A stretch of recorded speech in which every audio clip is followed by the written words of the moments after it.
హైదరాబాద్లోని జలసౌధలో నేడు కృష్ణానది యాజమాన్య బోర్డు కేఆర్ఎంబీ కీలక సమావేశం జరగనుంది.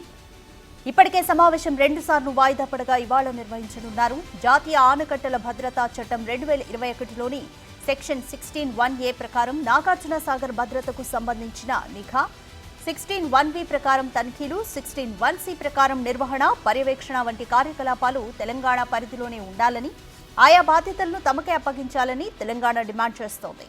సాగర్ శ్రీశైలంలోని అన్ని కాంపోనెంట్లను కృష్ణా బోర్డుకు అప్పగించాలని, ప్రాజెక్టుల రక్షణ సిఆర్పీఎఫ్కు కట్టబెట్టాలని ఏపీ కోరుతోంది. ఈ 2 అంశాలు ఎజెండాగా ఈరోజు కృష్ణా బోర్డు భేటీ జరగనుంది.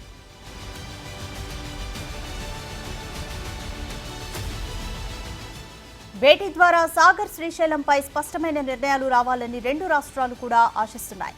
జల వివాదాలకు కేంద్రం పక్షపాతంగా వ్యవహరించకూడదని తెలంగాణ, ఆంధ్రప్రదేశ్ ప్రభుత్వాలు తమ వాదనను వినిపించనున్నాయి.